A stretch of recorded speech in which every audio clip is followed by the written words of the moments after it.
Close your eyes for a moment and imagine what it would be like to have no senses at all. No light, no sound, no touch or taste or smell. The world would simply not exist for you. There would be nothing but an endless, formless void. Your senses are the windows through which the universe pours into your awareness. They transform invisible waves into colors, silent vibrations into music, floating molecules into the scent of rain or the taste of honey. Every experience you have ever had arrived through these remarkable channels.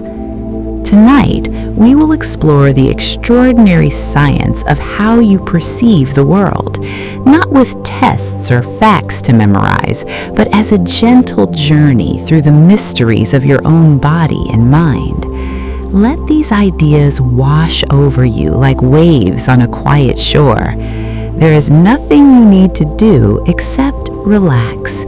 Let your breathing slow, let your thoughts grow soft, and let us wander together through the hidden landscape of perception. Welcome to Sleepy Discovery. I am glad you are here tonight. Perhaps the day has been long and you are ready for rest. Perhaps you simply enjoy learning something new as you drift toward sleep. Either way, this journey is meant for you. The senses are among the most intimate aspects of being alive. They define the boundary between you and everything else, yet they also dissolve that boundary, connecting you to a world that exists beyond your skin. We tend to think we have 5 senses, but the truth is far more interesting. Your body contains dozens of sensory systems, each one constantly gathering information about your environment and your own internal state.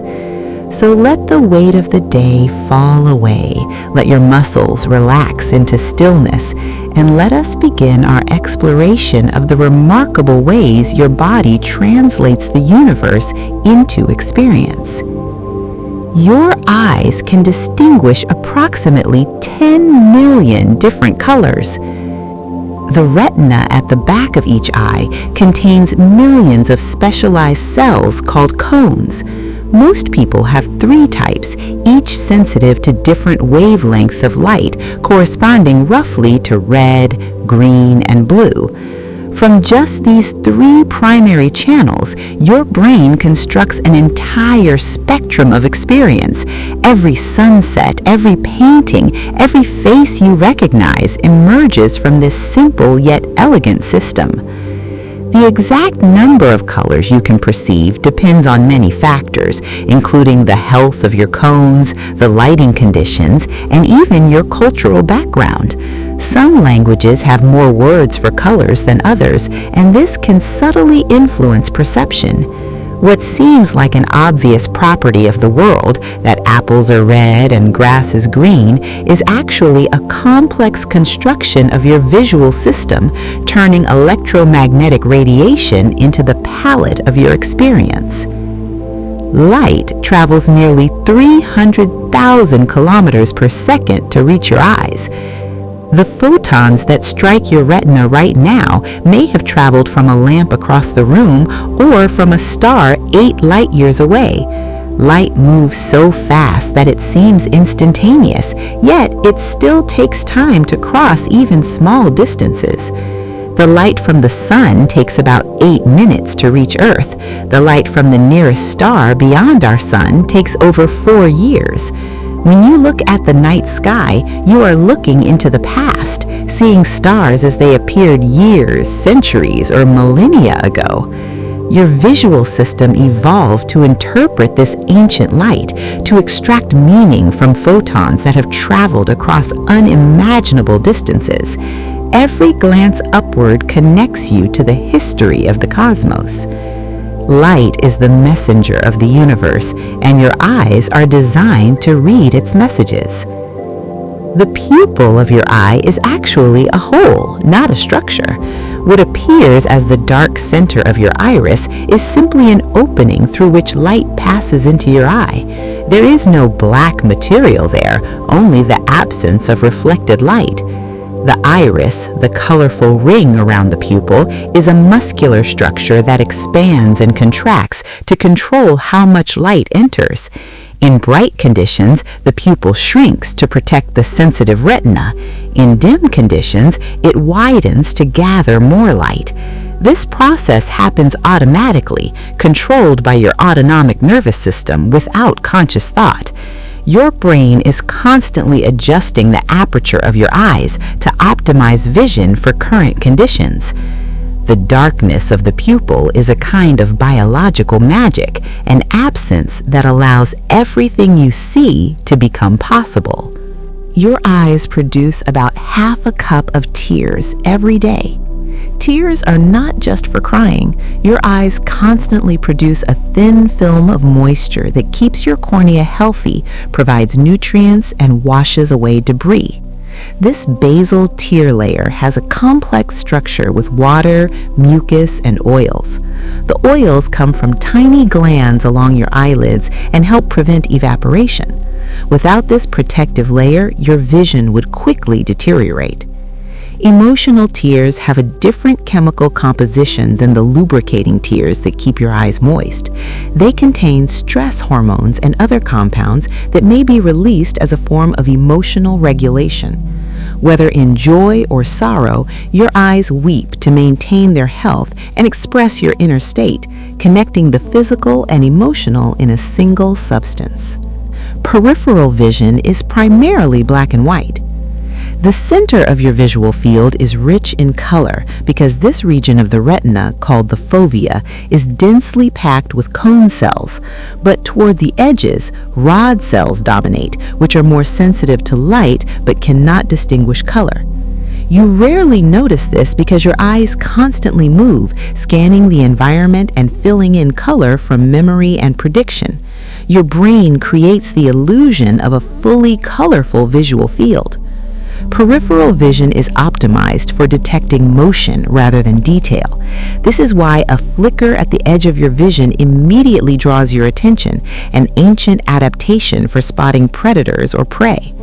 The world you see is not a photograph, but a reconstruction rendered in real time by an artist who knows what should be there even when the data is missing.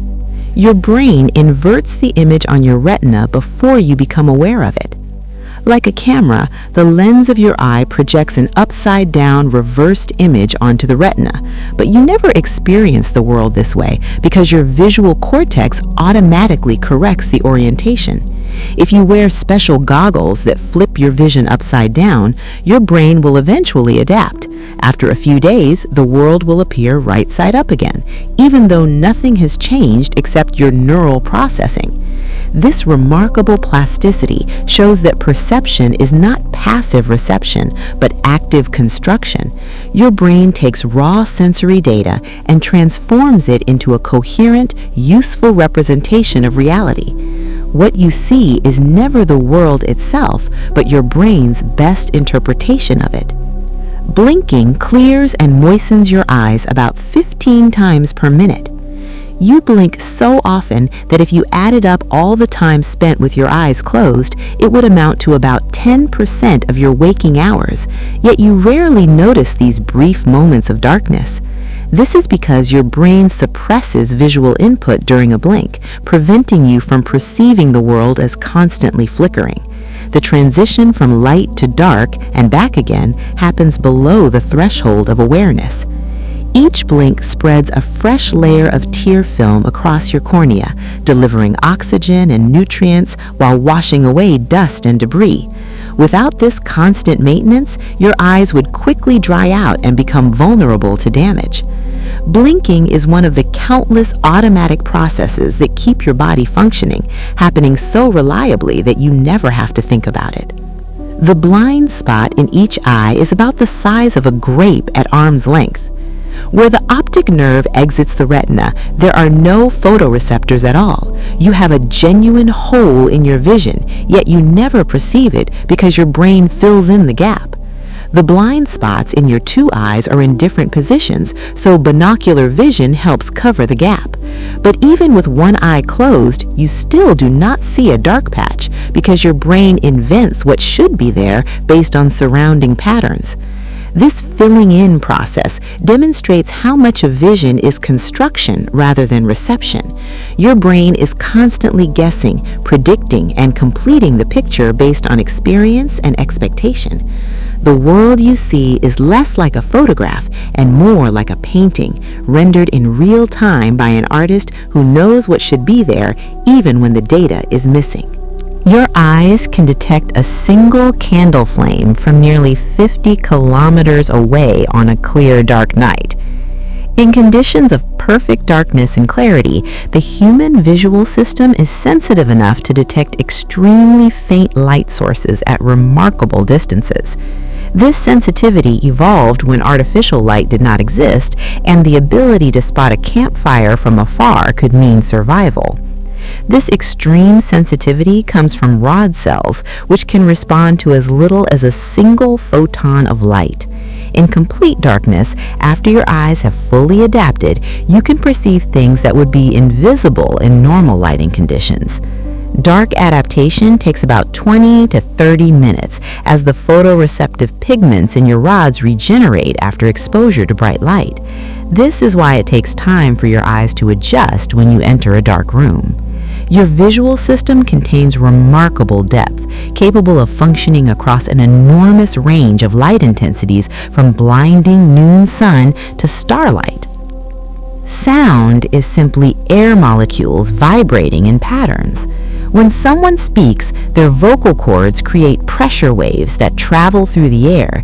These waves spread outward like ripples in a pond, eventually reaching your ears where they are translated into electrical signals. The frequency of these vibrations determines pitch. Low frequencies sound deep, like thunder or a bass drum. High frequencies sound bright, like a whistle or a bird song. The human ear can detect frequencies from about 20 to 20,000 cycles per second. The amplitude of the waves determines loudness. Larger pressure differences create louder sounds, but loudness is also subjective, influenced by frequency and duration and the sensitivity of individual ears. What you experience as music, speech, or the rustle of leaves is your brain's interpretation of these invisible pressure waves, transforming physics into perception. The cochlea would be about 35 millimeters long if uncoiled. This spiral structure in your inner ear is packed into a space no larger than a pea. Inside its coiled chambers, sound waves are converted into electrical signals your brain can understand.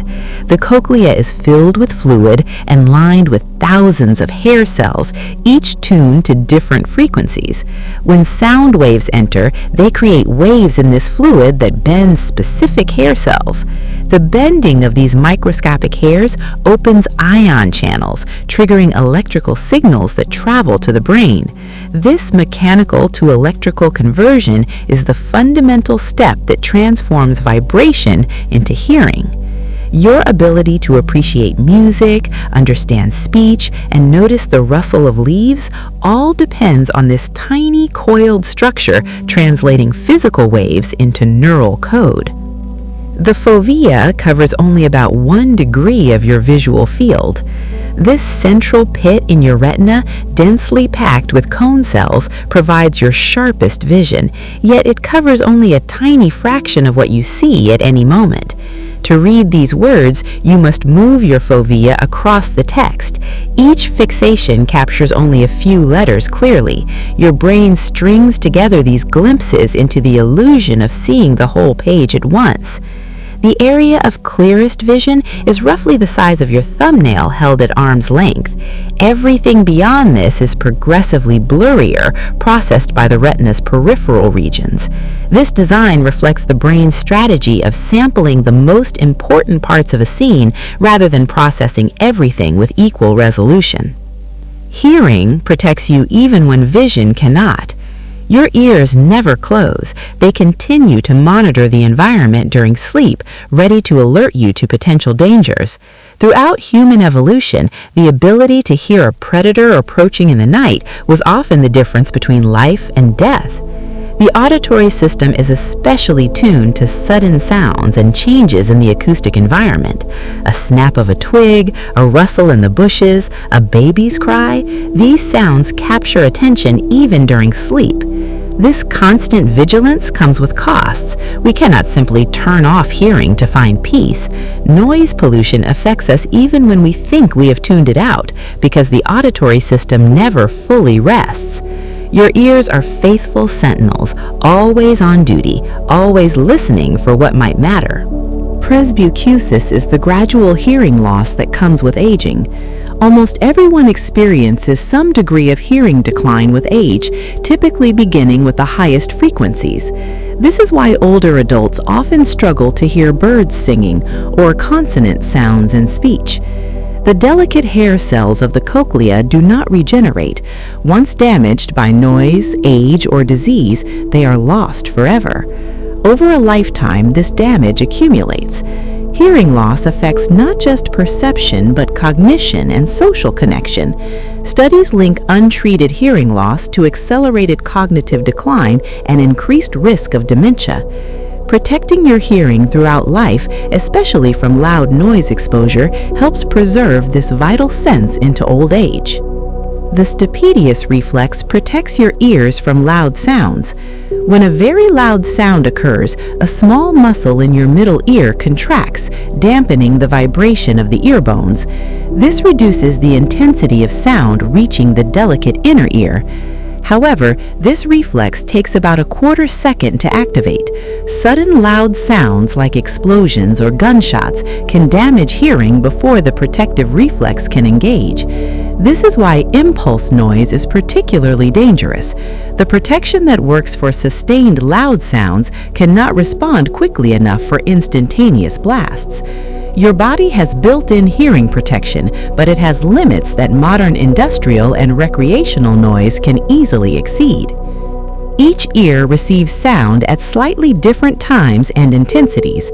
Because your ears are on opposite sides of your head, sound from one side reaches the near ear before the far ear. This tiny time difference, measured in millionths of a second, helps your brain determine where the sound came from. The head also creates a sound shadow, making sounds slightly softer in the ear farther from the source. Your brain uses both time and intensity differences to calculate sound location. This binaural processing happens automatically below the level of awareness, yet it represents one of the most sophisticated computations your brain performs. Your ear contains the smallest bones in your body.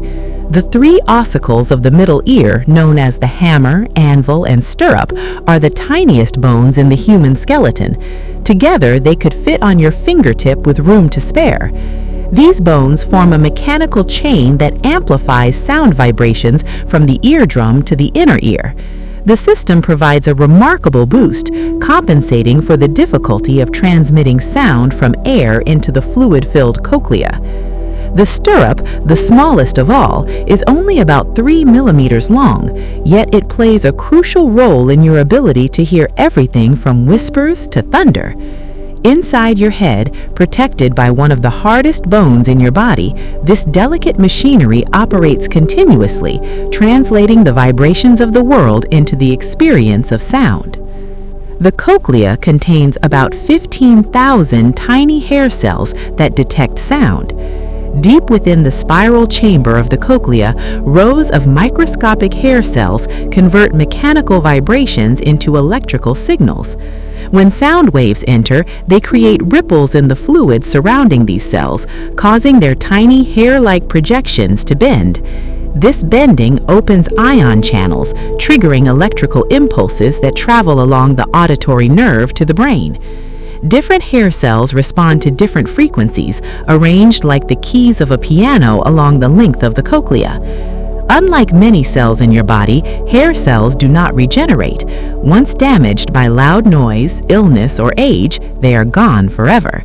This is why hearing loss is usually permanent and why protecting your hearing is so important. These fragile cells are the interface between the physical world of vibration and your subjective experience of sound. Your brain can distinguish sounds that arrive just 13 microseconds apart. The tiny difference in time between when a sound reaches your left ear versus your right ear allows your brain to calculate where the sound is coming from. This interaural time difference is measured with extraordinary precision. 13 microseconds is 13 millionths of a second, far shorter than any conscious perception of time. Yet specialized neurons in your brainstem detect these minute differences and use them to create a spatial map of sound. This ability evolved for survival, helping our ancestors locate the rustle of a predator or the call of a companion. Today, it allows you to enjoy stereo music, follow a conversation in a crowded room, and navigate the acoustic landscape of daily life. Sound localization happens automatically, below the level of awareness, yet it represents one of the most sophisticated computations your brain performs. The loudest sound ever recorded was the eruption of Krakatoa in 1883. When the volcanic island of Krakatoa exploded, it produced a sound so loud that it was heard nearly 5,000 kilometers away. The pressure waves circled the globe multiple times, detected by barometers around the world. At close range, the sound would have been instantly fatal. The human ear can only tolerate sounds up to about 120 or 130 decibels before permanent damage occurs. Krakatoa was estimated at over 180 decibels at the source. This extreme event reminds us that sound is a form of energy capable of tremendous power. The same physics that lets you hear a whisper can also produce destructive forces. Your ears are designed to function across an enormous range of intensities, from the faintest rustle to sounds approaching the threshold of pain. Silence can be disorienting and even distressing. Anechoic chambers are rooms designed to absorb all sound reflections, creating conditions of near total silence. People who spend time in these chambers often report hearing their own heartbeat, blood flow, and even the movement of their eyes. Without the constant background noise we normally ignore, the brain becomes hyper-aware of internal sounds. Many people find this experience uncomfortable after just a few minutes. We are so accustomed to ambient sound that its absence feels unnatural. The hum of appliances, distant traffic, and the subtle noises of a building all provide a sense of spatial context that pure silence removes. Silence is not simply the absence of sound, but an unusual perceptual state that reveals how much we rely on acoustic information to feel oriented in the world. Your sense of smell connects directly to the emotional center of your brain. Olfactory signals bypass the thalamus, the relay station that filters most sensory input, and project directly to the limbic system, where emotions and memories are processed. This is why smells can trigger powerful emotional responses and vivid memories. The neural pathway from nose to brain is shorter and more direct than for any other sense.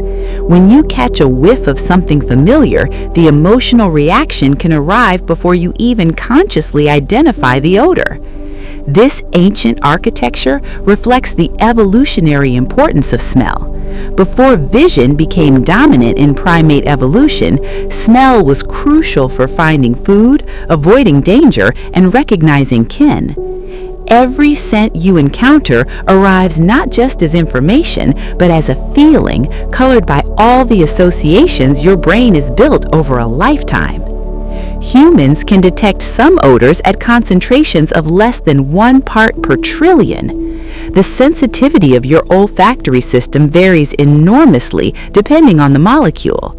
Some compounds, like certain sulfur-containing chemicals, can be detected at vanishingly small concentrations. This extreme sensitivity evolved because even tiny traces of certain smells could signal danger, spoilage, or opportunity. A single molecule of the right type arriving at just the right receptor can initiate a cascade of neural activity.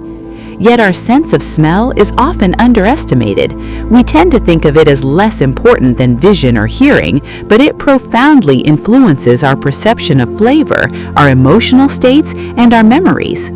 The invisible world of molecules and scents is richer than we usually realize, and our noses are remarkably sophisticated instruments to explore it. Each of your nostrils samples the air slightly differently. Your two nostrils take turns being the dominant airway, switching dominance every few hours in a pattern called the nasal cycle. One nostril draws more air while the other rests and recovers moisture. This alternation helps maintain the health of your nasal passages and may also enhance smell perception. Different odor molecules are detected best at different airflow rates, so having one slow nostril and one fast nostril may provide richer olfactory information. You rarely notice this switching because your brain seamlessly integrates the input from both nostrils, but if you pay attention, you can sometimes feel that one side is more open than the other. Even in something as simple as breathing, your body employs sophisticated strategies to optimize function. Your nose warms and humidifies the air before it reaches your lungs. The nasal passages are lined with blood vessels and mucus-producing cells that condition incoming air.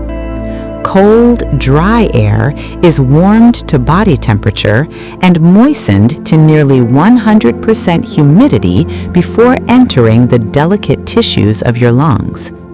This process protects your respiratory system from damage and makes breathing more efficient. The filtering function of your nose also traps particles and pathogens, preventing them from reaching deeper airways. When you breathe through your mouth, you bypass this conditioning system. This is why mouth breathing can lead to a dry throat and may allow more irritants to enter your lungs. Your nose is far more than a smell organ. It is a sophisticated air treatment system that operates continuously without your awareness. The flavor of food is mostly detected by your nose, not your tongue. When you eat, volatile molecules from food rise up through the back of your throat into your nasal passages. This retronasal olfaction contributes far more to your experience of flavor than taste alone. Your tongue can only detect 5 basic taste qualities: sweet, sour, salty, bitter, and umami. Everything else, the distinction between an apple and a pear, between beef and lamb, comes from smell. This is why food seems bland when you have a cold. With your nose congested, the aromatic component of flavor cannot reach your olfactory receptors, leaving only the crude tastes on your tongue. What you think of as taste is really a multi-sensory experience, with smell playing the leading role and the tongue providing a supporting part. Your sense of smell declines significantly as you age. The olfactory system begins to weaken around age 60 for many people, though the decline can start earlier or later. By age 80, a majority of people have significant smell loss. This decline results from multiple factors, including the death of olfactory neurons, reduced mucus production, and changes in the brain regions that process smell information. Unlike some sensory losses, olfactory decline often goes unnoticed. The consequences can be serious. Smell loss affects appetite and nutrition, reduces the enjoyment of food, and eliminates important safety cues like the smell of gas leaks or smoke. It is also associated with depression and social isolation. Protecting and exercising your sense of smell throughout life may help preserve this precious faculty. Your sense of taste evolved primarily to evaluate food safety.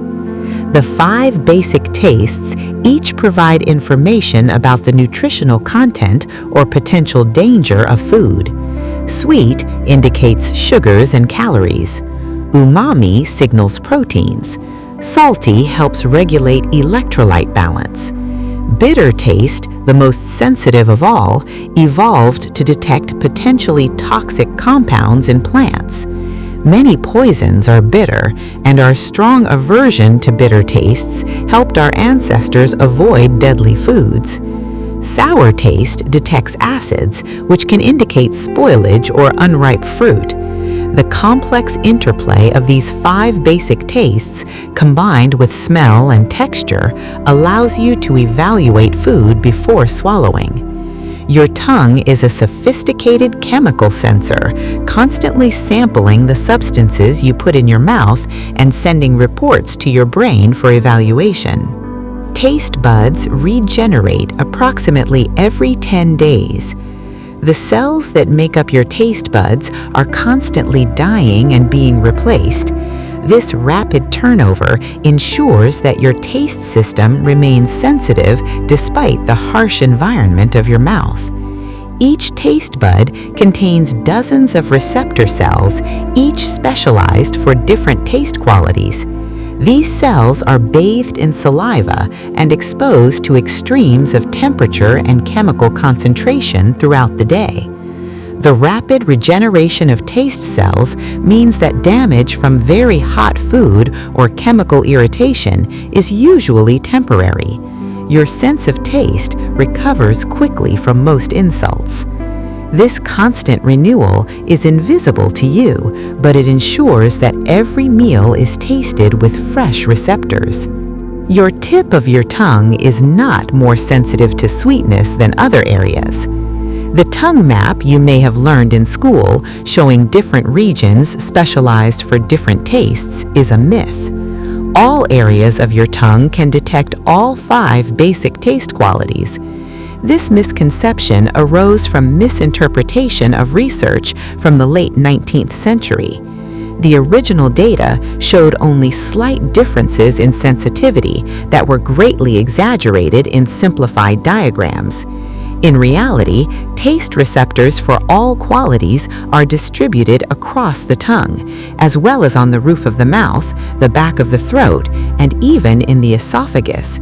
Your entire mouth contributes to the experience of taste. The tongue map is a good reminder that even widely taught facts can be wrong, and that science is a process of continuous correction. Capsaicin, the compound that makes peppers hot, is not actually a taste. When you eat spicy food, the burning sensation comes from pain receptors, not taste receptors. Capsaicin binds to a receptor called TRVP1, which normally responds to heat and physical damage. This is why spicy food feels hot, literally triggering the same neural pathways as high temperatures. Your brain cannot distinguish between capsaicin and actual thermal burns at the receptor level. Interestingly, repeated exposure to capsaicin can desensitize these receptors, which is why regular spice eaters can tolerate levels that would be agonizing for beginners.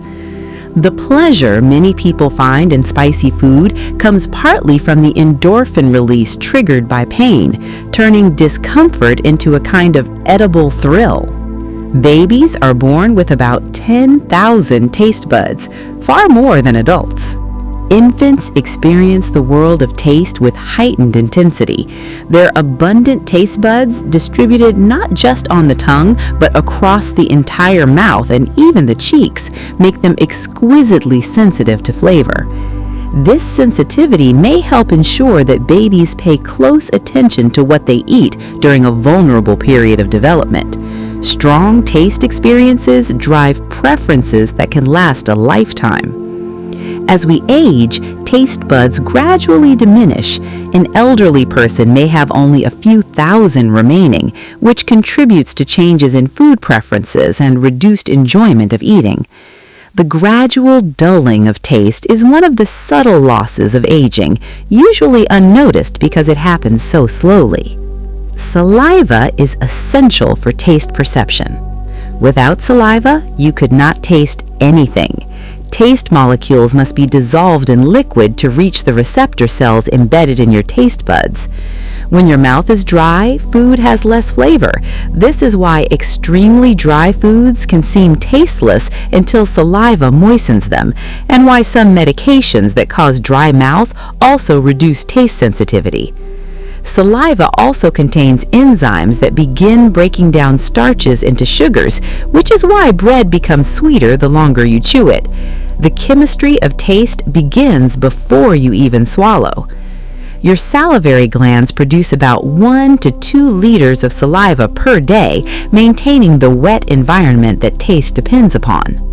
Flavor is mostly smell. What most people call the taste of food is actually a combination of taste and smell, with smell being the dominant partner. The 5 basic tastes provide only a crude sketch that smell fills in with detail. When you have a cold and your nose is congested, food seems bland because the smell component is blocked. The taste receptors on your tongue still function, but the rich aromatic information is missing. This is why holding your nose while eating can make foods indistinguishable. Apples and onions, when smelled alone, are obviously different, but when taste only, they are surprisingly similar. The flavors you remember and crave are largely olfactory memories, scent experiences that give food its distinctive character.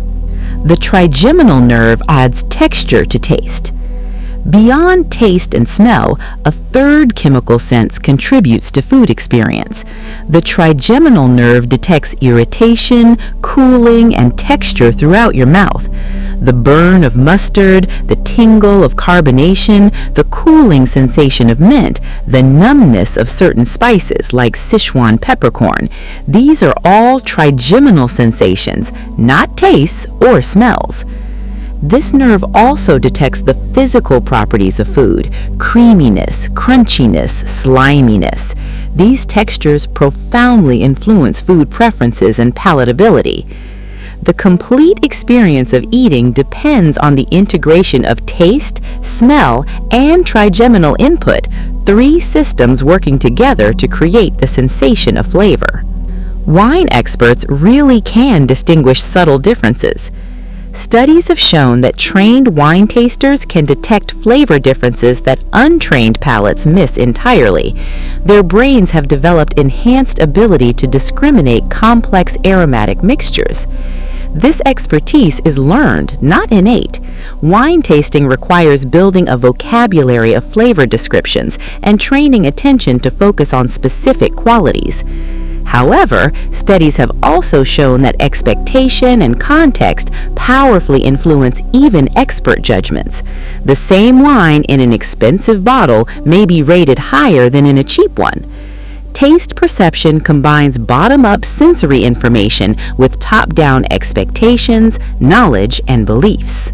Taste perception combines bottom-up sensory information with top-down expectations, knowledge, and beliefs. Some people cannot smell certain odors. Specific anosmias are inherited inabilities to detect particular scents while remaining sensitive to others. About 1 in 20 people cannot smell asparagus metabolites in urine, for example. These specific blindnesses reveal that our ability to smell depends on having working receptors for each odorant. Missing just one receptor type can create a gap in olfactory perception. Unlike color blindness, most people with specific anosmias never realize they are missing anything. They simply assume others experience the same olfactory world they do. Your smell world may have gaps you will never know about because you cannot miss what you have never perceived. Coffee has over 1,000 different aromatic compounds. The complex smell of coffee results from hundreds of volatile molecules released by roasting. No single compound captures the coffee scent. It emerges from the combination of many elements. Trained coffee tasters can distinguish coffees from different regions and roasting levels by their aromatic profiles. Each origin has characteristic scent notes created by growing conditions, processing methods, and roast degree. Despite the complexity, our brains perceive coffee smell as a single unified scent, not as a collection of components. This synthetic perception allows us to recognize complex odors instantly. The aromatic complexity of coffee, wine, and other foods represents the rich information content that smell can deliver to the brain. Umami is the savory taste found in aged cheeses, meats, and fermented foods. For centuries, Western science recognized only 4 basic tastes, but Japanese researcher Kikune Ikeda identified a 5th taste in 1908, which he called umami, meaning delicious taste. Umami receptors respond to glutamate, an amino acid abundant in protein-rich foods. Parmesan cheese, soy sauce, tomatoes, and mushrooms are all high in glutamate and trigger this savory sensation. The discovery of umami explained why certain foods are so deeply satisfying. The taste signals protein content, one of the most valuable nutrients for survival. Some researchers believe there may be additional basic tastes still to be identified, including tastes for fat, calcium, or starch. Super tasters live in a more intense flavor world than most people. About 25% of the population has an unusually high density of taste buds, making them super tasters. Flavors are more intense for them, both pleasant and unpleasant. Super tasters often find bitter foods like coffee, dark chocolate, and certain vegetables unpleasant. They may add more sugar or cream to counteract intense flavors. This genetic variation in taste perception means that the same food creates genuinely different experiences for different people. Preferences are not just about psychology, but about biology. What tastes delicious to you may taste completely different to someone else, and neither of you is wrong.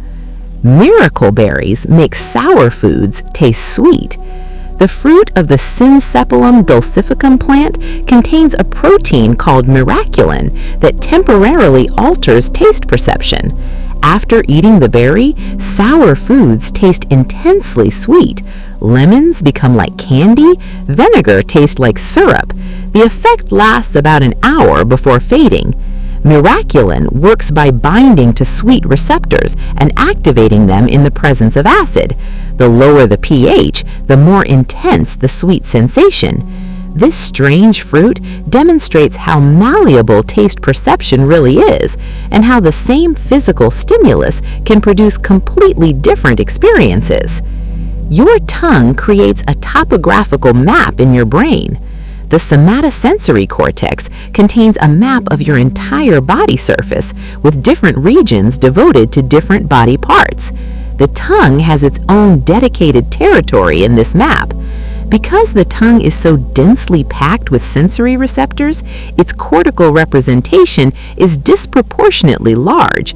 In the brain's body map, the tongue looms far larger than its physical size would suggest.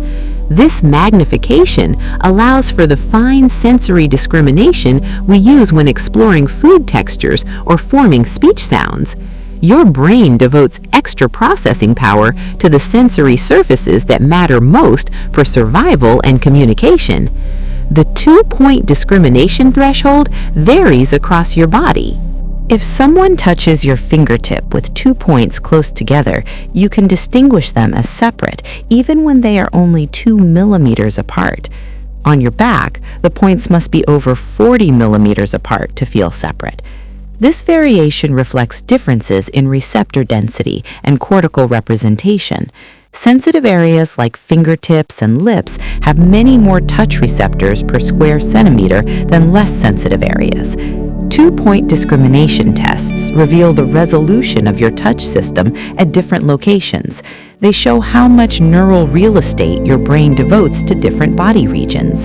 Your body surface is not uniformly sensitive, but varies dramatically in discriminative ability. Gentle touch activates specialized fibers that create pleasant sensations.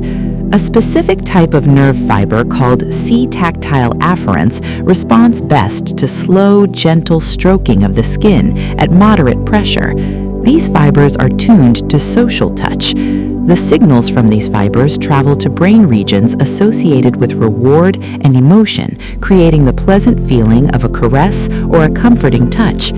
These neurons do not respond to touch from objects or to rough handling, only to the kind of gentle touch typically exchanged between mammals during grooming or affection. Touch is not just about gathering information, but about social connection and emotional regulation. Temperature receptors adapt to sustained temperatures. When you first step into a hot bath, the water feels scalding. After a few minutes, it feels merely warm.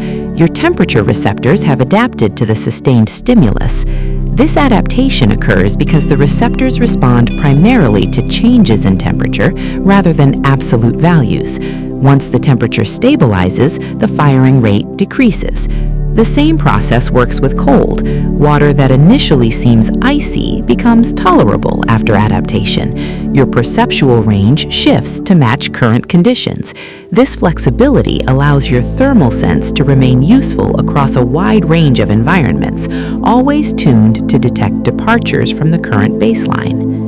The cornea is the most sensitive tissue in your body. The front surface of your eye contains more pain receptors per unit area than any other tissue. This extreme sensitivity protects the vital organ of vision from damage. Even a tiny particle on your cornea produces intense discomfort and triggers immediate reflexes, including blinking and tear production. This response rapidly removes the threat. The cornea heals remarkably quickly compared to other tissues, but during healing, sensitivity may be even more extreme. This ensures that healing tissue is protected from further insult. Your eyes are so important to survival that evolution has given them an exceptionally strong defense system. Goosebumps are a vestigial response from our hairy ancestors. When you feel cold or emotionally stirred, tiny muscles at the base of each hair follicle contract, pulling the hairs upright. In our hairier ancestors, this would have trapped insulating air or made them look larger to predators. We no longer have enough body hair for goosebumps to provide significant insulation or intimidation, yet the response persists, triggered by cold or strong emotion. The phenomenon demonstrates that our bodies carry traces of our evolutionary past. Responses that once served important functions remain wired in, even when they are no longer useful. Goosebumps connect you to your ancient mammalian heritage with every shiver and every spine-tingling experience. Motion sickness occurs when senses provide conflicting information. When you read in a moving car, your inner ear detects motion, but your eyes see a stationary book.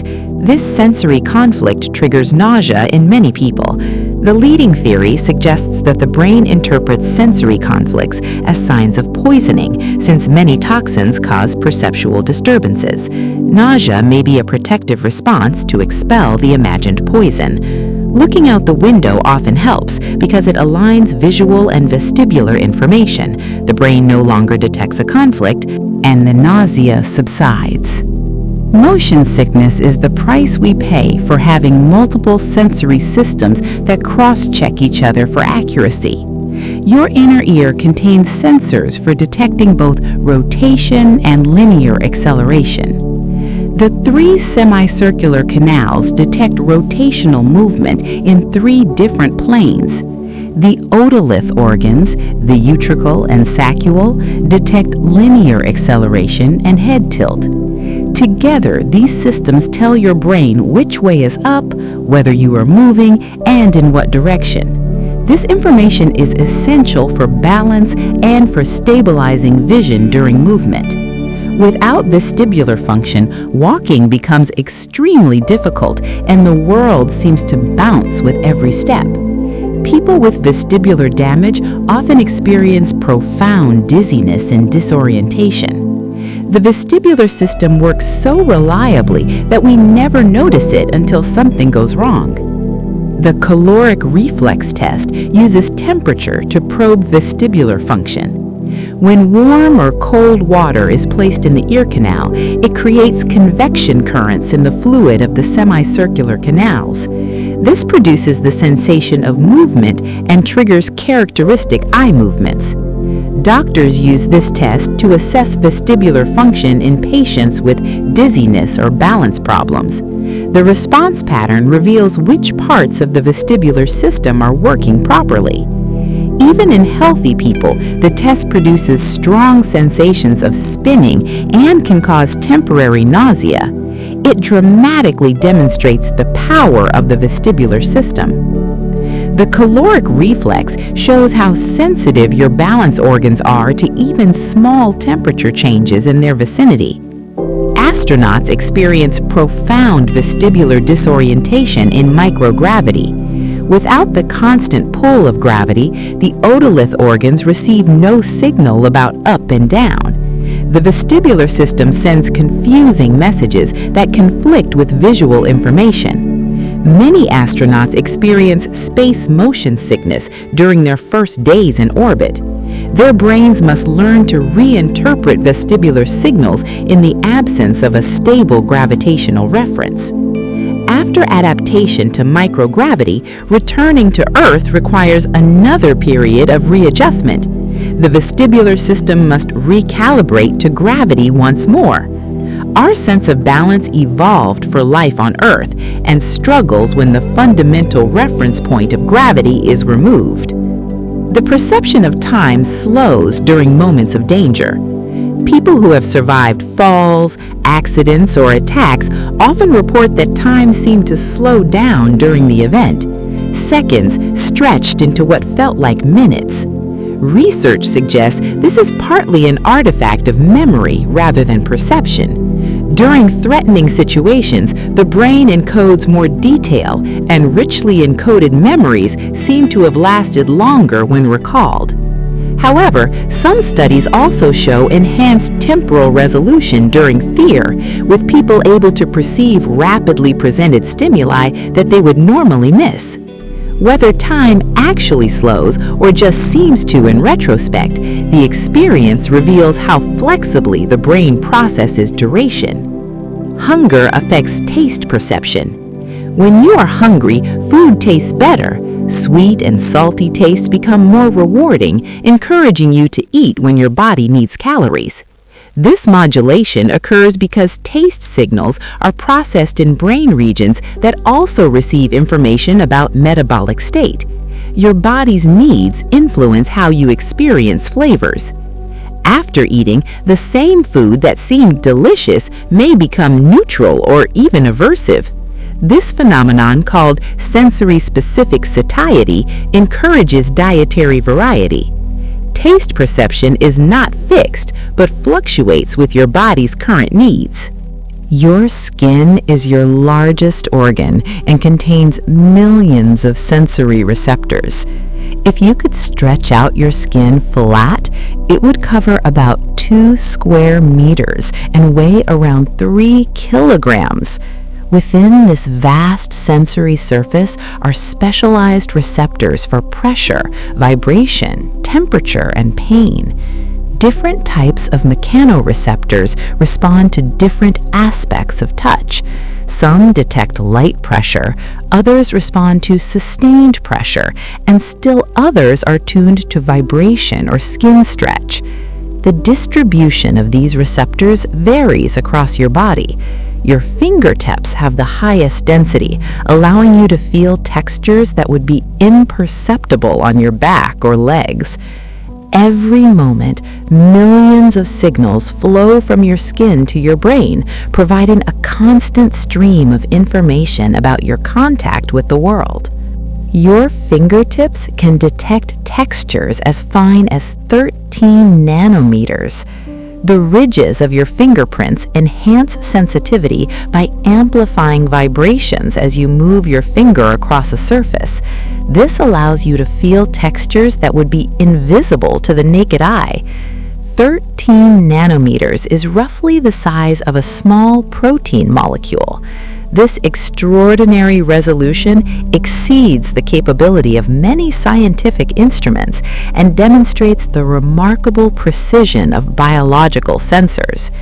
Blind individuals who read Braille develop even greater tactile acuity through practice. The brain's representation of the fingertips can expand with use, devoting more neural territory to this important sensory function. Your fingers are not just tools for grasping, they are sophisticated sensing devices capable of exploring the fine structure of the physical world. Pain is not detected by a single type of receptor, but by many. The sensation of pain arises from specialized nerve endings called nociceptors, which respond to potentially damaging stimuli. But there are different types of nociceptors tuned to different kinds of threat. Some respond to intense pressure or mechanical damage. Others are sensitive to extreme temperatures. Still others detect chemical signals released by damaged tissue. Together, they create a comprehensive alarm system. The experience of pain is not proportional to physical damage. Psychological factors, context, and expectation all influence how much pain you feel. This is why the same injury can feel much worse in some situations than others. Pain is both protective and problematic. It alerts you to danger, but can also persist long after it has served its purpose, becoming a burden rather than a warning. Your body contains specialized sensors for detecting body position. Proprioceptors in your muscles, tendons, and joints continuously report information about the position and movement of your body parts. This sense, called proprioception, allows you to know where your limbs are without looking. Close your eyes and touch your nose with your finger. The ease with which you accomplish this task demonstrates the precision of your proprioceptive system. You know exactly where your hand and face are in space. Proprioception is essential for coordinated movement. Without it, walking, writing, and even sitting upright would be extremely difficult. People who lose this sense due to nerve damage face enormous challenges in daily life. This hidden sense operates entirely below awareness, yet it underlies every physical action you take. Your sense of balance depends on tiny crystals in your inner ear. Within the vestibular organs of your inner ear are small structures called otoliths, literally stone ears. These tiny calcium carbonate crystals sit atop a gel-like membrane and shift position when you tilt your head. The movement of these crystals bends hair cells, generating signals that tell your brain about the orientation of your head relative to gravity. This information is essential for maintaining balance and stable vision. Sometimes these crystals become dislodged and float into the semicircular canals, causing episodes of vertigo. This condition, called benign paroxysmal positional vertigo, can be treated by carefully repositioning the head to move the crystals back where they belong. Inside your skull, these microscopic stones serve as your personal gravity sensors, connecting you to the invisible force that holds you to the earth. You have sensory receptors inside your blood vessels that detect blood pressure. Baroreceptors in the walls of your carotid arteries and aorta continuously monitor blood pressure, sending signals to your brain that help regulate your cardiovascular system. When you stand up suddenly, gravity pulls blood toward your feet, reducing pressure in your upper body. Baroreceptors detect this drop and trigger reflexes that constrict blood vessels and increase heart rate to maintain brain blood flow. This is why you sometimes feel dizzy when you stand up too quickly. The reflexes take a moment to catch up. In older adults, these reflexes may become slower, increasing the risk of falls. Your cardiovascular system is constantly adjusting to the demands of activity and posture, guided by these internal sensors you never directly perceive. Your perception of temperature is relative, not absolute. What feels warm or cold depends on the recent history of your skin. If you have been holding ice, lukewarm water will feel hot. If you have been holding a warm cup, the same water will feel cool. This adaptation occurs because temperature receptors respond to changes rather than absolute values. After exposure to a constant temperature, the receptors gradually reset their baseline. This relativity extends to the whole body. A room that feels comfortable when you enter from outside might feel warm after you've been exercising. The same objective temperature produces different subjective experiences. Your thermal sense is designed to detect change and contrast, rather than to serve as a precise thermometer.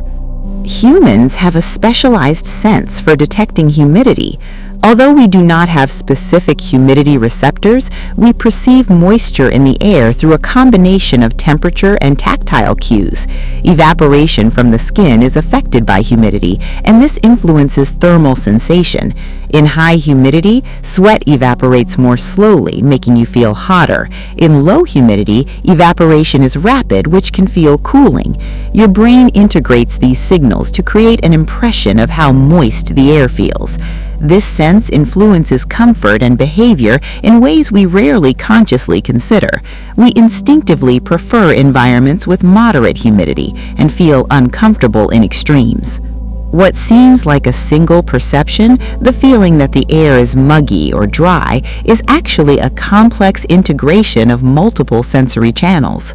Your sense of effort tells you how hard you are working. When you lift a heavy object, you feel not just the pressure on your skin and the strain in your muscles, but also a sense of how much effort you are exerting.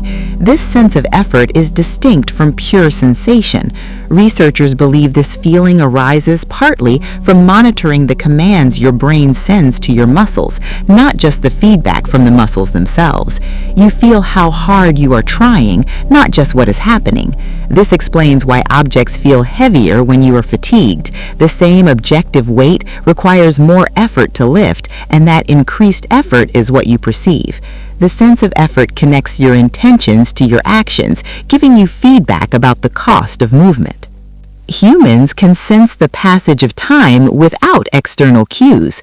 Even without clocks, daylight, or other external references, people maintain some sense of how much time has passed. This internal clock is not perfectly accurate, but provides a useful approximation. The brain's timekeeping involves networks in the basal ganglia and cortex that track duration through the accumulation of neural signals. Different brain regions may handle different timescales, from milliseconds to hours. Emotional states influence time perception. Frightening or highly engaging experiences often seem to last longer because the brain encodes more detail, creating more memories that fill the perceived duration. Time is perhaps the most mysterious of all the things we sense, as it exists not outside us, but as a construction of our minds. Your eyes communicate with your biological clock to regulate sleep. Special photoreceptor cells in your retina, different from the rods and cones used for vision, detect light levels and send signals to the suprachiasmatic nucleus, the master clock in your brain. These cells contain a pigment called melanopsin that is most sensitive to blue light. This is why exposure to screens before bed can disrupt sleep. The blue light signals your brain that it is still daytime.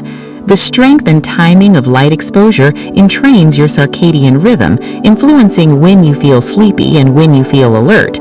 Regular light patterns help synchronize your internal clock with the external world. Even when you close your eyes, your brain continues to track the light cycle through these specialized receptors, connecting your awareness to the rotation of the planet. Your brain filters out constant sensations to focus on changes. When you put on a watch, you feel it for a few minutes and then forget it is there. When you enter a room with a smell, you notice it initially, but soon stop perceiving it. This sensory adaptation frees your attention for more important information.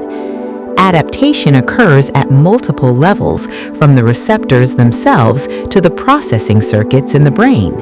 What remains constant becomes invisible so that what changes can capture your attention. This is why you stop hearing the hum of an air conditioner until it switches off. The cessation of a constant stimulus is itself a change that your brain notices. Your senses are designed to detect novelty and change, not to provide a complete record of everything happening around you. Synesthesia connects senses in unusual ways for about 4% of people. For synesthetes, stimulating one sense automatically triggers another. They might see colors when they hear music, taste flavors when they read words, or feel textures in response to emotions. These cross-sensory experiences are consistent and involuntary. A synesthete who sees the letter A as red will always see it as red. The associations are stable over years and appear to be hardwired in the brain. Research suggests that synesthesia may result from preserved neural connections that most people lose during childhood development.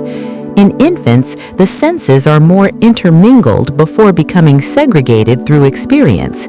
Synesthetes often report enhanced memory and creativity, as the extra associations provide additional hooks for learning and imagination. Your brain constructs a unified experience from separate sensory channels with different speeds. Light travels faster than sound, and different sensory pathways process information at different rates.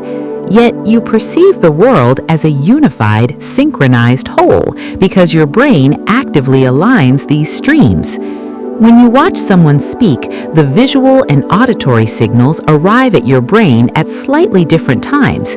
Your brain delays the faster signal until the slower one catches up, creating the illusion of simultaneity.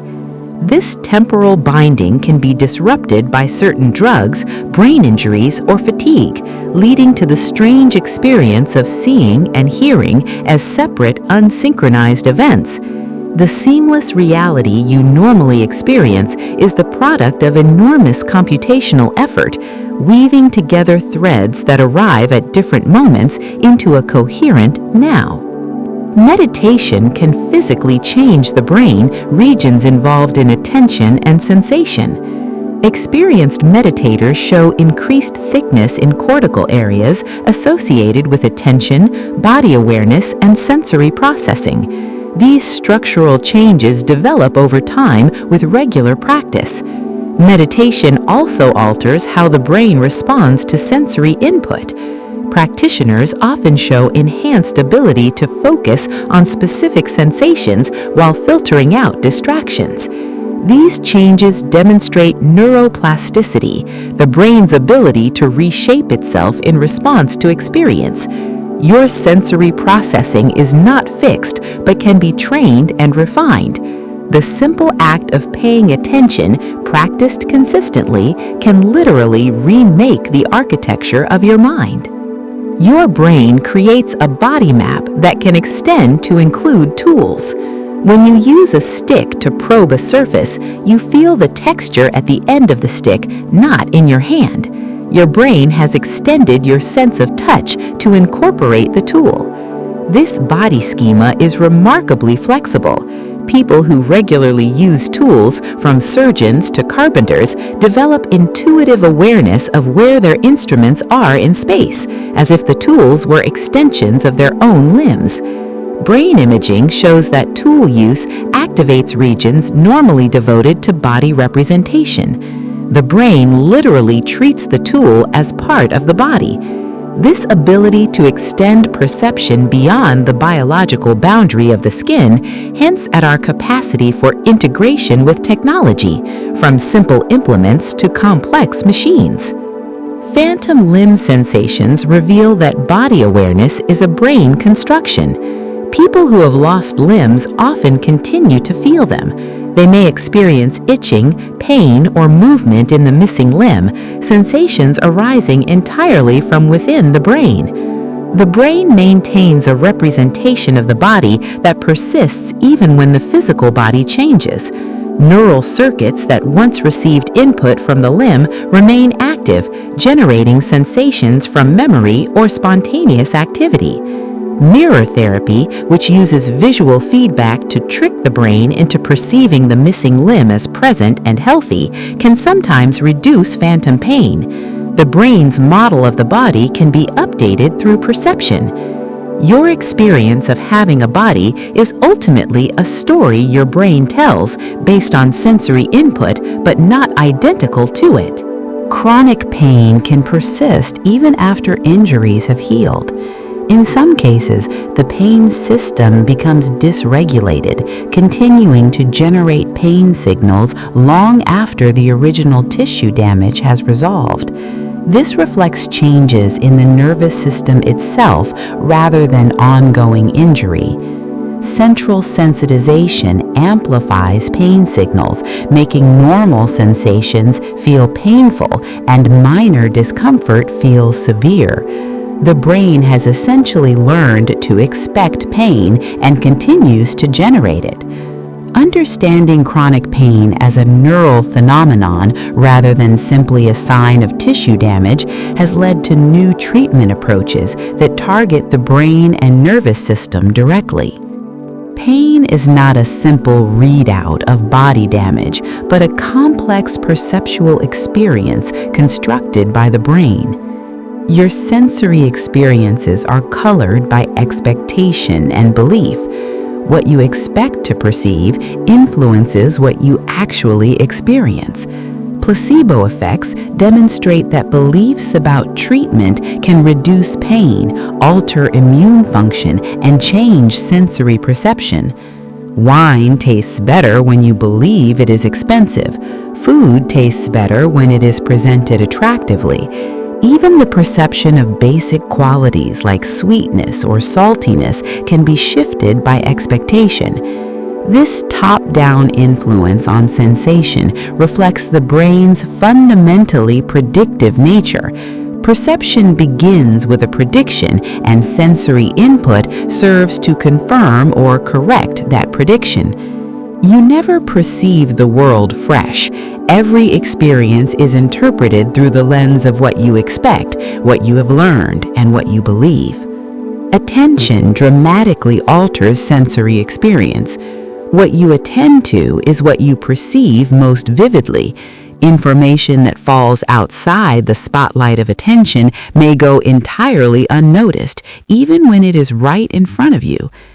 Inattentional blindness studies have shown that people can fail to see a person in a gorilla suit walk through a scene they are watching simply because their attention is directed elsewhere. This selective nature of perception serves important functions. You cannot process everything at once, so attention acts as a filter, prioritizing what matters most at any given moment. The world you experience is not the world as it exists, but the world as you attend to it, sculpted by the focus of your awareness. Sleep deprivation significantly impairs sensory processing. When you are sleep deprived, your senses become less accurate and more prone to illusions. Visual processing slows, hearing becomes less precise, and the ability to detect subtle stimuli diminishes.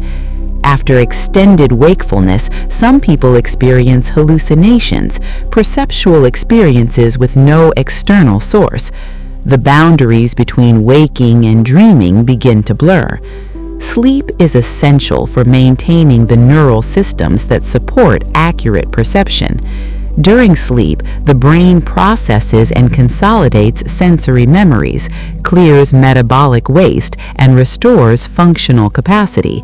The clarity of your perception depends not just on your senses, but on the rest that prepares them to function. Dreams are sensory experiences generated entirely by the brain. When you dream, you see, hear, feel, and sometimes smell or taste things that exist only as neural activity. The visual cortex is active during visual dreams, the auditory cortex during auditory dreams. The brain simulates experience using the same circuits that process waking perception. This capacity for internal sensation suggests that perception is always partially self-generated. Even during waking, your brain constructs experience based on predictions and fills in gaps with invention. Dreams reveal the creative power of the brain, spinning entire worlds from nothing but neural activity. Multisensory integration happens in specialized brain regions. Certain areas of the brain, such as the superior colliculus and regions of the parietal cortex, are dedicated to combining information from different senses into unified percepts. When you see someone's lips move and hear their voice, these signals are integrated to create the experience of a speaking person. When sight and sound conflict, these integration areas must resolve the discrepancy. The famous McGurk effect demonstrates this integration.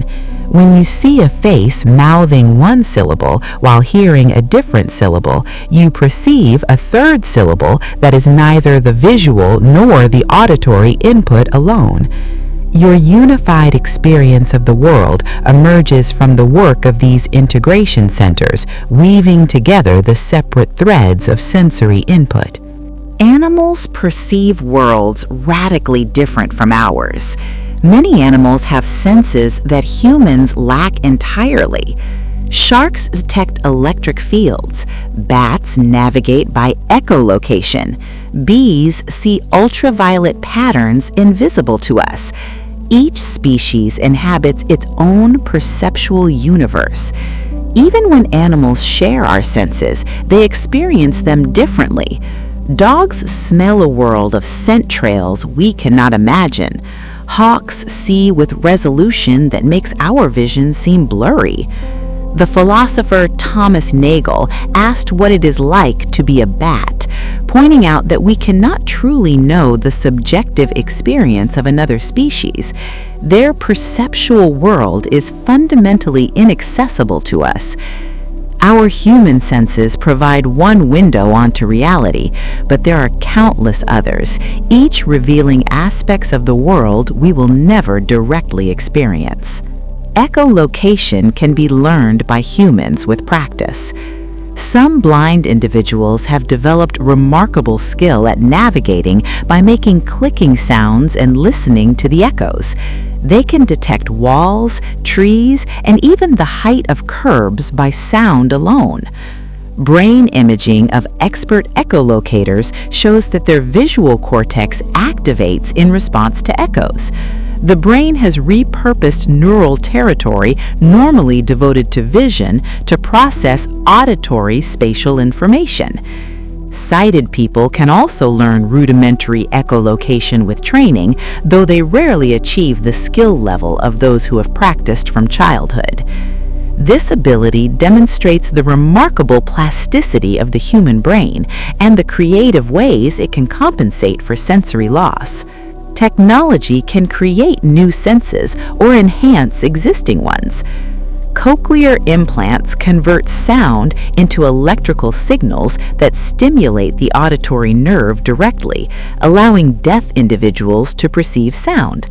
The brain learns to interpret these artificial signals as hearing. Sensory substitution devices convert one type of sensory information into another. Cameras can translate visual information into patterns of vibration on the skin, allowing blind users to perceive shapes and motion. These technologies blur the line between biological and artificial perception. As our tools become more sophisticated, the boundaries of human sensation continue to expand. The senses we were born with may be just the beginning of what we can perceive. Virtual reality can trick your brain into believing you are somewhere else entirely. When visual, auditory, and proprioceptive signals all agree, your brain accepts the simulation as real. Your heart rate rises when you stand at a virtual cliff. Your body flinches from virtual dangers. This susceptibility to simulation is not a flaw, but a feature. Your brain is designed to trust coherent sensory input, and VR systems exploit this trust to create immersive experiences.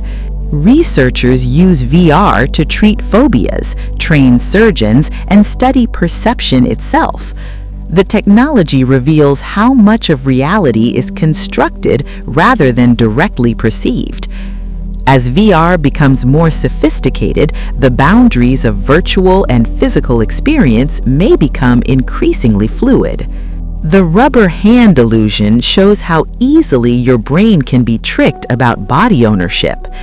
In this famous experiment, a subject watches a rubber hand being stroked while their real hand is hidden and stroked in synchrony.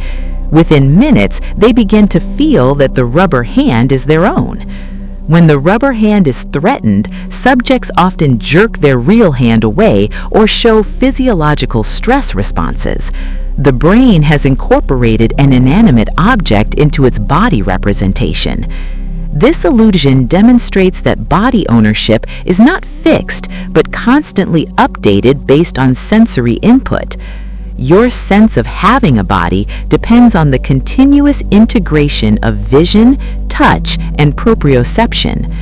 The boundaries of self are more negotiable than we typically realize. Optical illusions reveal the assumptions your visual system makes.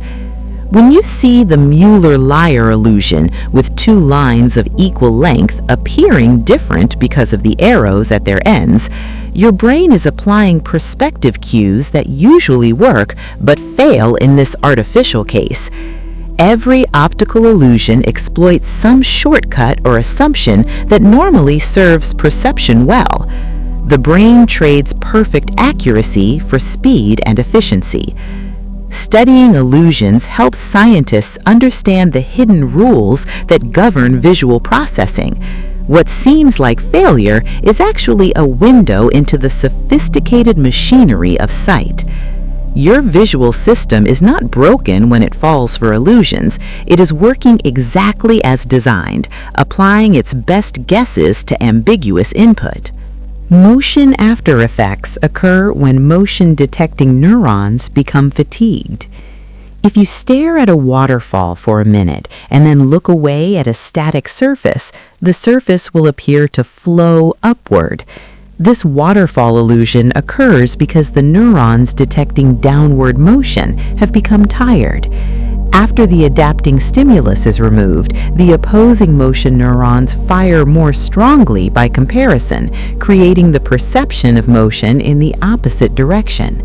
This adaptation happens continuously as you move through the world. Your visual system is constantly recalibrating itself to current conditions. The lingering effects of recent stimulation remind us that perception is shaped by history as well as current input. Your vestibular system can be fooled by sustained rotation. If you spin in a chair and then stop suddenly, the fluid in your semicircular canals keeps moving, telling your brain you are still rotating. This is why you feel dizzy and may have trouble balancing. Pilots sometimes experience dangerous vestibular illusions when flying without visual references. The inner ear can provide misleading information about orientation that conflicts with instrument readings.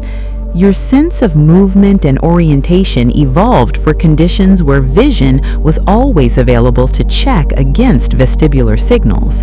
In artificial environments, this system can be fooled. The vestibular illusions we experience on amusement park rides exploit this vulnerability for thrills. Some people taste words or associate letters with colors. In lexical gustatory synesthesia, hearing or reading a word triggers a specific taste. One synesthete might experience the word telephone as tasting like chocolate consistently for their entire life. In grapheme color synesthesia, letters and numbers have inherent colors. The letter A might always appear red, regardless of the ink it is printed in. These associations are automatic and involuntary. Synesthetes are not imagining or remembering these connections, they are directly perceiving them.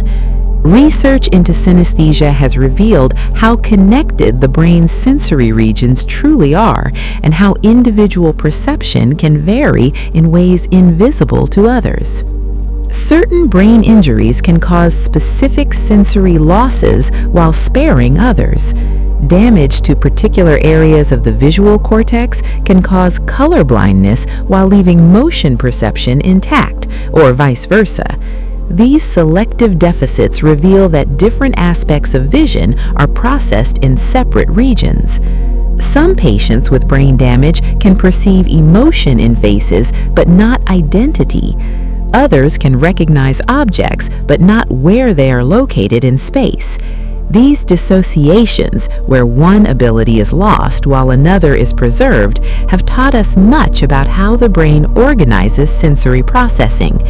The unity of perception that seems so natural is actually the product of many specialized systems working together. The brain continues to process sensory information during anesthesia, just without awareness. Studies using brain imaging show that auditory signals still reach the auditory cortex of anesthesiotic patients. The information is received, but not consciously perceived. This suggests that consciousness is not simply the presence of sensory processing, but something additional that allows that processing to become experience. The mechanisms that enable conscious awareness remain one of the deepest mysteries of neuroscience. We can process without perceiving, react without experiencing. Anesthesia gives us a glimpse into the separation between sensing and being aware, between the brain's computations and the mind's experience. Anosognosia is a condition where people are unaware of their own sensory deficits. Some stroke patients who have become blind insist they can see perfectly well. When confronted with evidence of their blindness, they confabulate explanations or deny the problem entirely. This denial is not psychological, but neurological. The brain systems that monitor sensory function have themselves been damaged, leaving the patient unable to know they cannot see. Anosognosia reveals that awareness of our own senses is itself a brain function that can fail. We are not automatically aware of what we perceive or fail to perceive. Consciousness of our own perception is a construction, not a given. Blind sight demonstrates that vision can occur without visual awareness. Some patients with damage to the visual cortex can respond appropriately to visual stimuli while sincerely reporting that they see nothing. When forced to guess, they perform far above chance. This unconscious vision, called blind sight, shows that visual processing can guide behavior without producing conscious experience. The information reaches the brain and influences action, but never becomes seen. Blind sight challenges our intuitions about the relationship between perception and awareness. We assume that if we respond to something, we must have perceived it. This is not always true. These patients inhabit a strange perceptual world where they know things they do not experience knowing. Sensory deprivation can produce hallucinations in healthy individuals. When deprived of sensory input for extended periods, people often begin to see, hear, or feel things that are not there. The brain, starved of external stimulation, generates its own content. Flotation tanks, which reduce light, sound, and touch to minimal levels, can induce vivid hallucinations in some users. Isolated sailors and polar explorers report similar experiences. These hallucinations reveal that perception is an active process of generation, not just passive reception.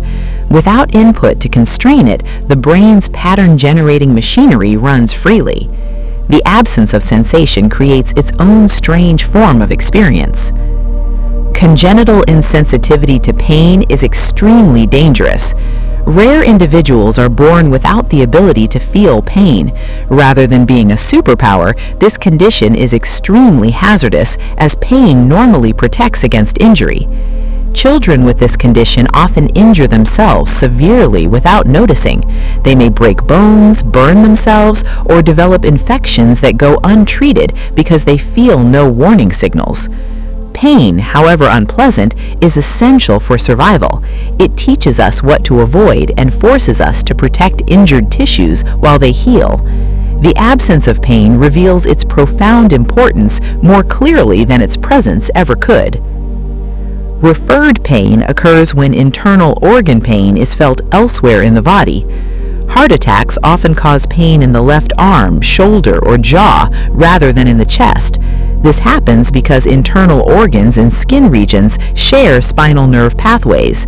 The brain has limited ability to distinguish the source of signals traveling along the same nerve pathways. It interprets the pain of coming from the skin because that is the more common source of input.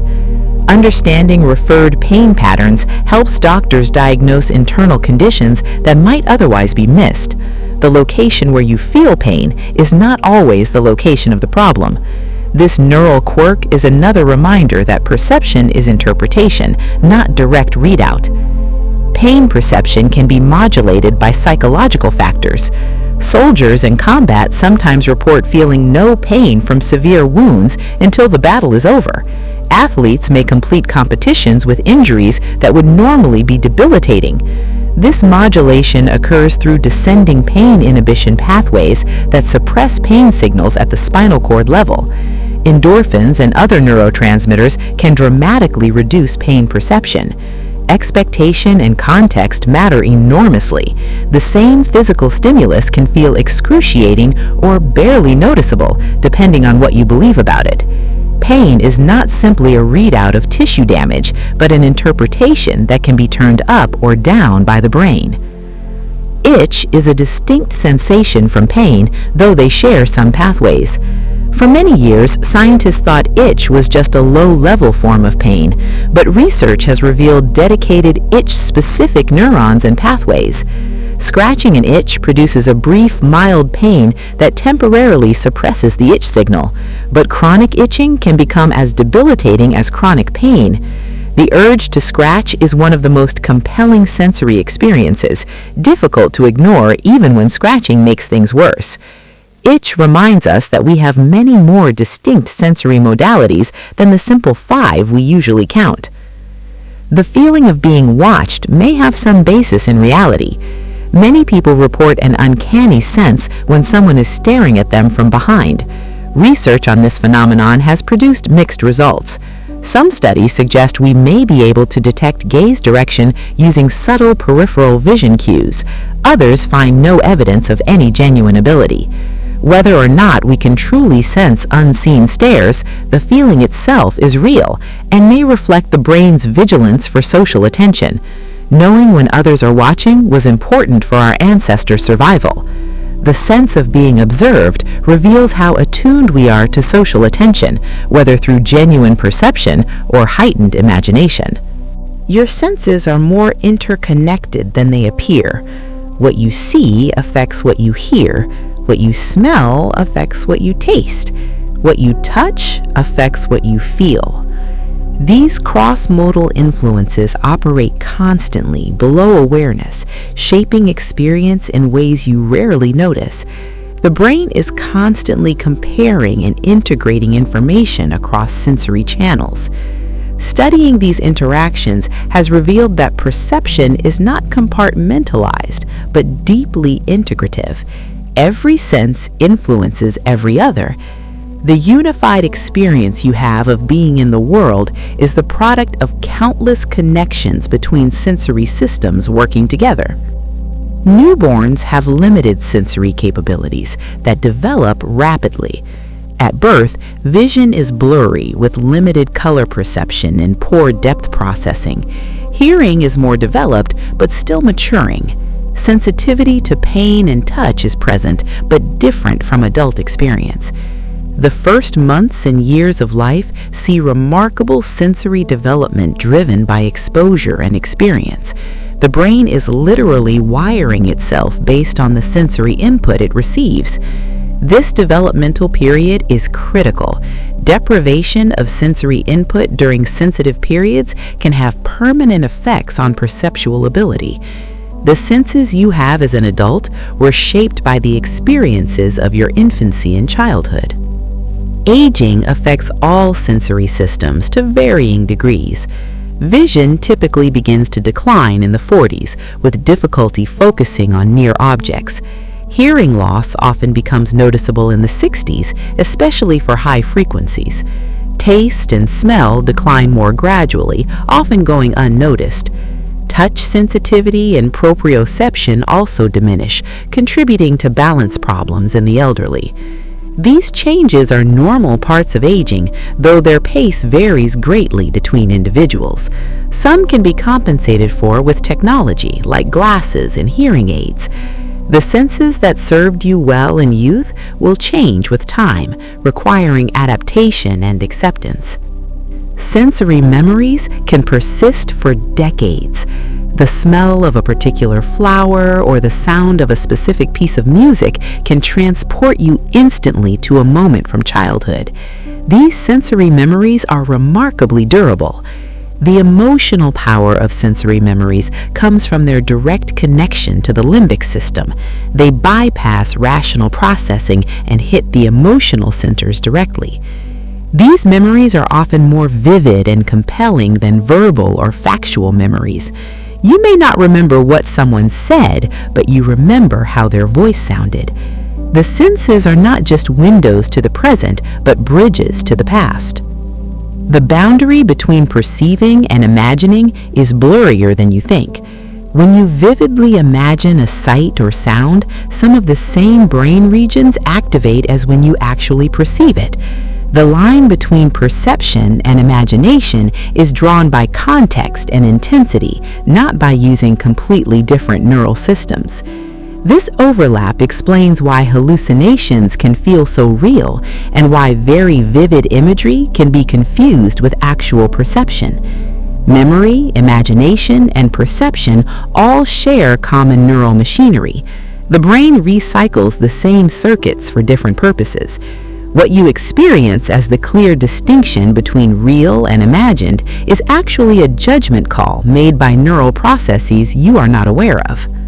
Sensory input is limited and selective.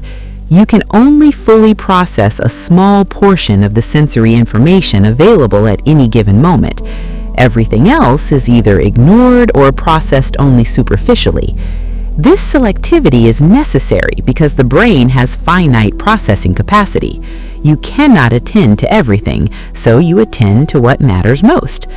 The cost of this selectivity is that you miss much of what is happening around you. The benefit is that you can focus on what is important.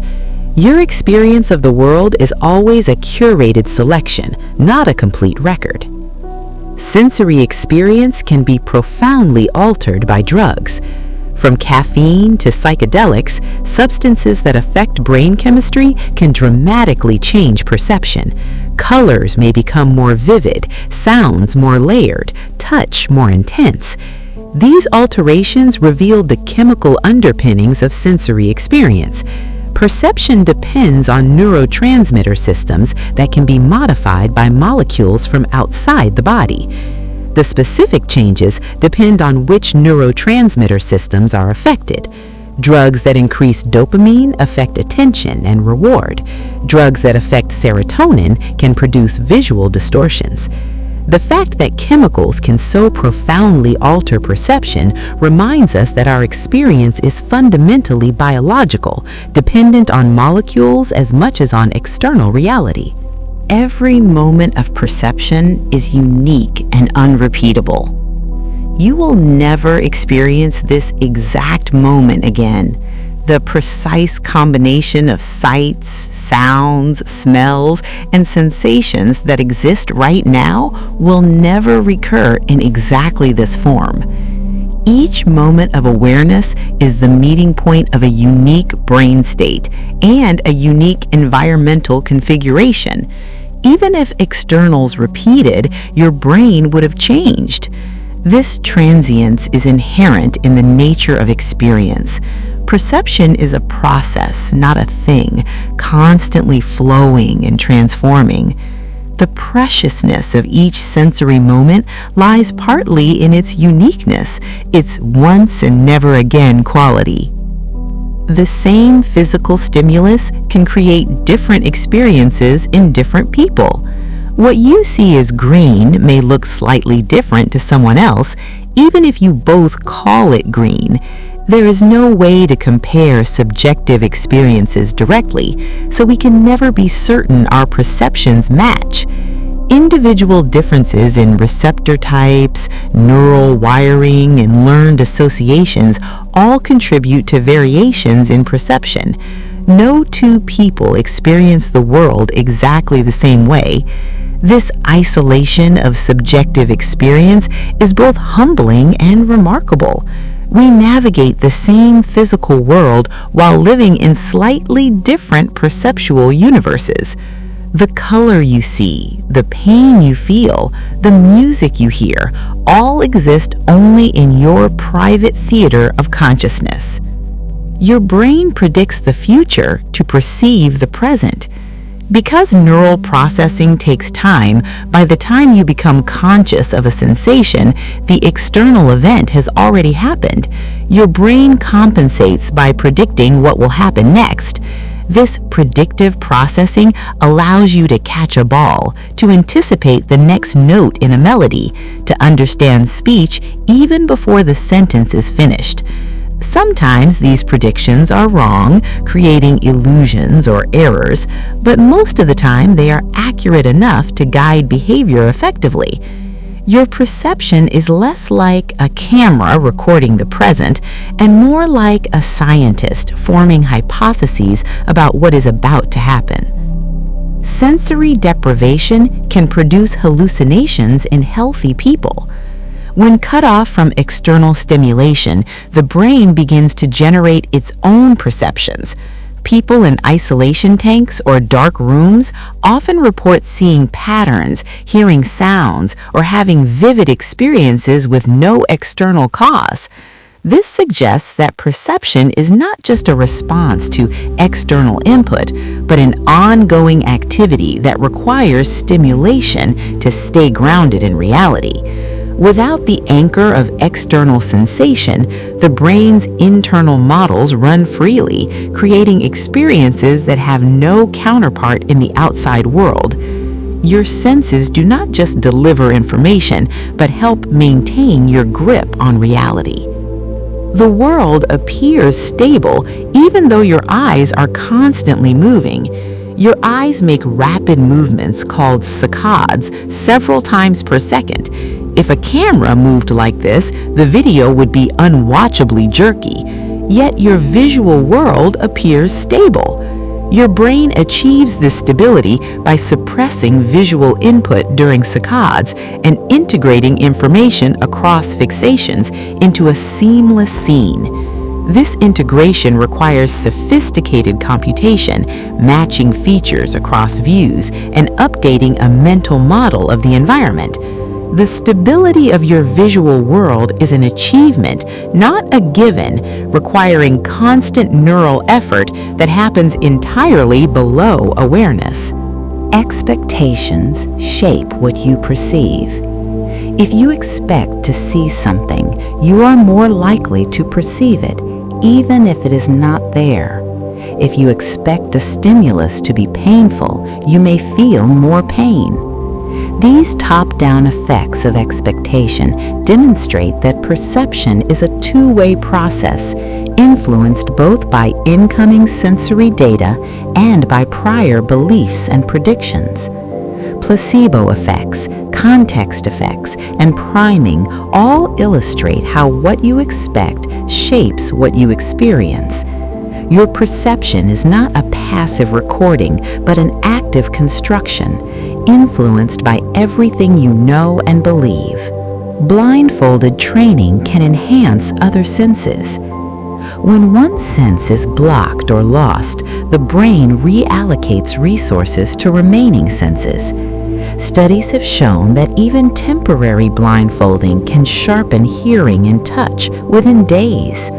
This plasticity demonstrates that the brain's sensory maps are not fixed but flexible, able to reorganize based on experience and need. Musicians who practice in the dark, for example, may develop enhanced auditory skills as their brains devote more resources to processing sound. The brain is constantly optimizing its allocation of processing power based on the demands of the environment. Your senses connect you to a world larger than yourself. Through your eyes, photons from distant stars enter your awareness. Through your ears, vibrations from across the room become thoughts in your mind. Through your skin, the world presses against you and you press back. The senses are the points of contact between the isolated island of your consciousness and the vast ocean of external reality. They bridge the gap between inner and outer, self and world. Without them, you would be utterly alone, sealed inside a silent darkness. With them, you are connected to everything, from the person beside you to the farthest visible star.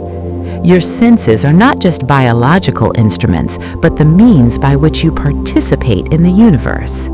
The mystery of qualia remains unsolved. Why does red look the way it does? Why does pain feel the way it feels? These subjective qualities of experience, called qualia, remain unexplained by current science.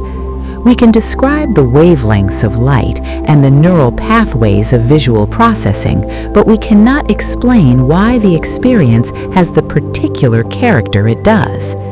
This explanatory gap between the objective description and the subjective experience is sometimes called the hard problem of consciousness. Your sensory experiences are perhaps the most familiar things in your life, yet they remain among the most mysterious. And so we come to the end of our gentle exploration. We have wandered through the landscapes of vision and sound, through the chemistry of taste and smell, through the touch of the world against your skin. We have glimpsed the hidden senses that tell you where your body is and how fast you are moving. Your senses are not passive receivers, but active interpreters. They do not show you the world as it is, but as your brain constructs it to be. Every color, every sound, every texture you experience is an internal creation, a model built from incomplete data. And yet this model is remarkably reliable. It has guided billions of humans through their lives, helping them find food, avoid danger, connect with others, and understand the world around them. As you drift towards sleep, let your senses grow quiet. Let the sounds around you fade into the background. Let the weight of your body rest fully on the surface beneath you. Your senses have served you well today. Now they can rest, withdrawing from the outer world into the inner realm of dreams. Thank you for joining this gentle exploration at Sleepy Discovery. If this exploration brought you peace, perhaps consider subscribing to find more restful journeys in the future. But for now, let everything drift away. Sleep well, rest deeply, and may your dreams be gentle. Good night.